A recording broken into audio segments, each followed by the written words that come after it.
नमस्कार, स्वागत है आपका हमारे YouTube चैनल शाश्वत ज्योतिष दर्पण में। सबसे पहले आप सभी को सावन मास की बहुत बहुत मंगल शुभकामनाएं। हर हर महादेव।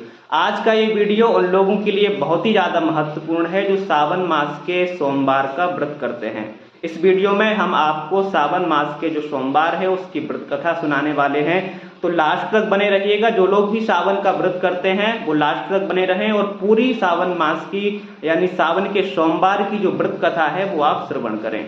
तो प्रिय दर्शकों, देखिए ये रही सावन के सोमवार की जो पोथी होती है उसकी पुस्तक। आपको YouTube पे और भी वीडियोस मिल जाएंगे, लेकिन प्रमाण की ये जो पुस्तक है इससे हम आपको सावन के सोमवार की व्रत कथा सुनाते हैं। ओम नमः शिवाय। एक नगर में एक साहूकार रहता था। उसके घर में किसी चीज की कमी नहीं थी, परंतु वह पुत्र न होने के कारण बहुत दुखी था।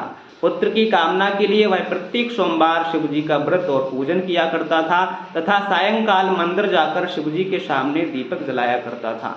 उसके इस भक्ति भाव को देखकर एक समय माता पार्वती ने शिव जी से कहा, प्रभु यह साहूकार आपका अनन्य भक्त है, बड़ी श्रद्धा से आपका व्रत और पूजन करता है, आपको इसकी मनोकामना पूर्ण करनी चाहिए। यदि आप ऐसा नहीं करेंगे तो मनुष्य आपका पूजन तथा व्रत क्यों करेंगे। माता पार्वती का ऐसा आग्रह देख शिव जी कहने लगे, हे पार्वती, इसके भाग्य में पुत्र न होने पर भी मैं इसको पुत्र की प्राप्ति का वर देता हूँ, परंतु वह 12 वर्ष तक जीवित रहेगा, उसके बाद मृत्यु को प्राप्त हो जाएगा। माता पार्वती और भगवान शिव का यह वार्तालाप साहूकार सुन रहा था। इससे उसको ना तो प्रसन्नता हुई और ना ही दुख हुआ। वह पूर्व की तरह शिव जी का व्रत और पूजन करता रहा। कुछ समय बाद साहूकार के घर अति सुंदर पुत्र हुआ। साहूकार के घर में बहुत खुशी मनाई गई। साहूकार असलियत जानता था, इसलिए उसने ना तो अधिक प्रसन्नता प्रकट की और ना ही किसी को यह भेद बताया।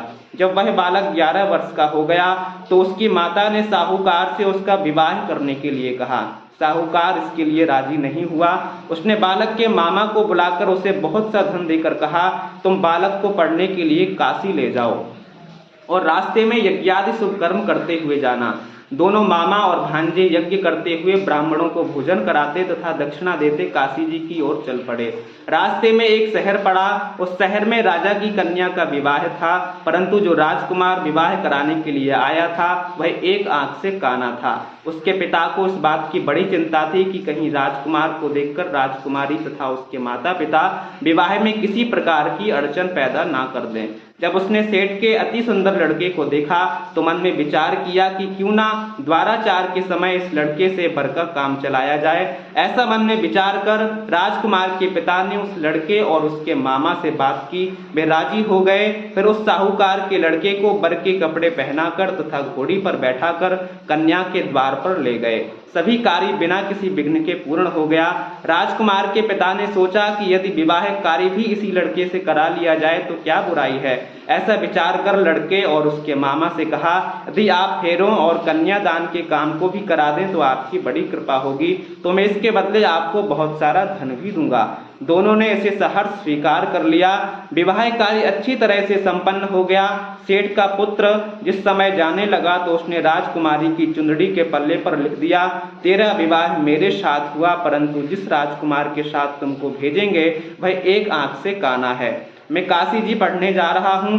सेठ के लड़के के जाने के पश्चात राजकुमारी ने जब अपनी चुंदड़ी पर ऐसा लिखा हुआ पाया तो उसने अपने पिता को सारी बात बताने के बाद काने राजकुमार के साथ जाने से मना कर दिया।